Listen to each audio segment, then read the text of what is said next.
Snow, of course, slammed the DMV, but it also hit the Philly area, and no one knows that more than our very own Jess Arnold, who tied the knot in the middle of the snow.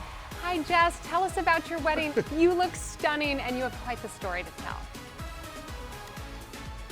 Hi. Yeah, thank you. That's very sweet of you. Yeah, it was certainly memorable. The vendors were wonderful in helping make sure everyone could get there.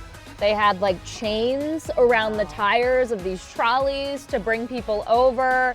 And of course, as you can see in some of those photos from our photographer, Ben Diebert, we were like, okay, if we're getting married in a blizzard, we have to go outside and get some blizzard photos. At that point, it was ice that was pelting us instead of the nice fluffy snow. But we went out for 3 minutes, we got those pictures so that we can commemorate a pretty historic wedding, I would say. You know, I feel like it's better than rain on your wedding day, right? You got a blizzard, and so, hey, that's gotta be really good luck. Oh, it's gorgeous. Right? Yeah. Jess, you look like a dream. Yeah, as for a winter wedding, be careful.